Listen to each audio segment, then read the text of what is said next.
Hello, this is Dr. Rosie Kuhn, and this series is called Aging Like a Guru. Who, me? Yes, you and me and everyone around you. Today we're going to talk about sexy sexuality of people who are aging. And, it's interesting that the information on men and virility is that they basically peak at like age 20. And from there, it's all downhill. that's that's sort of what the science says. And for women, they peak later, like 35 or 40. So when we think about aging or peaking sexually in terms of physical abilities, that's one thing. But inside the abilities, inside the physical, hormonal, anatomical being is this or other being. It's a spiritual being or egoic being. It's a being inside that has desires, that has thoughts and feelings about sexy and sexuality.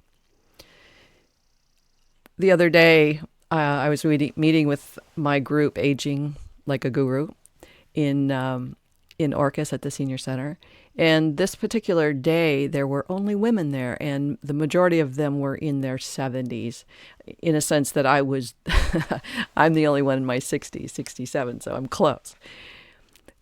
The women in that group continue to want to talk about sexuality and intimacy and their desires.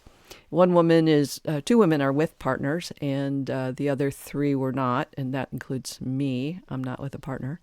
And our desires and what that's like. And much as I've said prior to this particular episode of the podcast, how we are in our life in our younger years is very much how we are in our aging years. So despite hormones, despite anatomical issues, we are essentially the same person we were. So the issues that we have around sexuality and sex will continue to be present to us, until we're no longer on the planet. And though she's had some very warm and caring and loving men friends, none of them have been sexual partners. And so that's something that she wants to pursue. And another woman has been with a partner for a short while. That means a couple of years, and she has specific issues related to their relationship too, in terms of the frequency that she would want to be sexual and the degree to which he wants to be sexual. Another couple, they every morning they have a ritual of snuggle time. They're in their 70s, and that snuggle time sometimes evolves into something more sexual. Other times it's just a physical, tactile, sensual experience for them.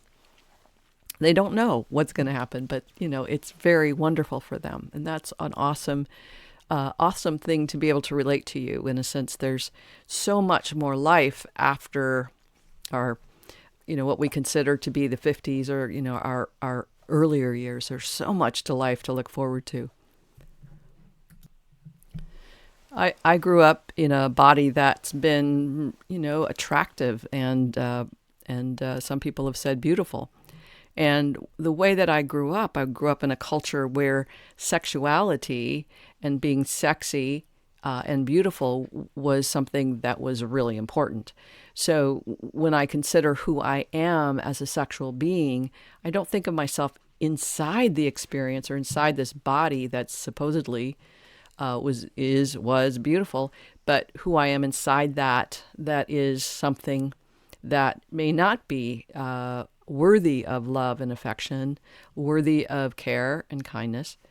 So my perspective and my orientation in relationship has been no qualifications to be sexy. And to please and pleasure men because that's what you do. And I rarely looked at what are my desires, what are my needs, how do I actually feel about being sexual? How do I feel about being in a sexual relationship? I certainly love the passion, but when there's no passion, what about just being sexual? Like, as an entertainment factor, which some people do. And so again, I'm pointing to this part that says, here's this physical being, and I'm inside this physical being, and I'm having a different experience than what I'm supposed to be having. The identity as a woman, as a sexual woman, as a partner, those kinds of things. Long time ago, when I was training to be a therapist, marriage and family therapist, part of our training was to look to be, sort of understand the sexual relationship aspect of partnership. And part of that training included films that were aging people having sex, gay people, all kinds of people. And it was interesting, and it was very challenging. And the worst, I'm saying the worst, but the hardest was watching these movies of people. But the ones that were the most challenging for me were people in their 60s and 70s, because their bodies were all flabby and they were old people. And they were still engaged in the desire to please and pleasure themselves and their partners. And I thought, how could that be possible? Because they're not beautiful. They're not, firm bodies. They're saggy, baggy bodies. And in one particular film, the man had diabetes, and so he had a real erectile problem, dysfunction. But it didn't stop them from having a really warm, beautiful, caring sexual relationship. And that stuck with me. That was 35 years ago that I saw that in those images, kind of like, oh my God. They were very startling. And yet, so now here's my body going in that direction of saggy and baggy, and, dysfunctions perhaps, or hormonal changes, which may mean my vaginal area, or, people my age, the vaginal walls change, those kinds of things that impact physically on our physical capacities. Men who have aren't able to get erections as often as they'd like, or have to perhaps get up and pee in the middle of sex, because that's just what's part of the aging process. So physically things are happening, but inside there's a being that's sexy, sexual, sensuous, and really desires that companionship in a physical relationship. Now, some people don't. Some people actually don't have such a desire.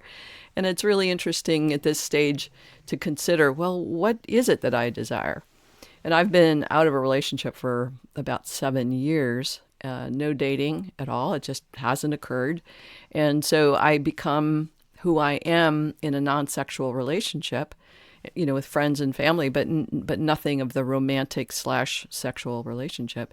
And so I'm, exploring who I am inside here as where sex was so important and being in a relationship was so critical to my identity, and then coming to a place where it's not.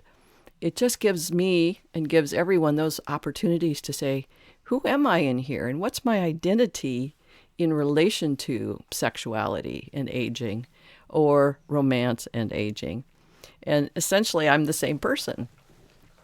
And I still have the same needs, much like the women in my group were indicating, is they still have this desire to express themselves sexually. And that's what this is all about, is the where we are able to express ourselves in our humanness in all different ways: sensuality, sexuality, creativity, all of those kinds of things. So today, I just love for you to consider, who are you inside this body as it changes, as hormonal changes occur, as physical capacities perhaps decline? Who are you, and what are your desires in that way? All right. Well, that's pretty much it for today. I look forward to connecting with you again shortly. And if you have any questions or concerns or thoughts or questions, feel free to contact me. All right. Bye for now.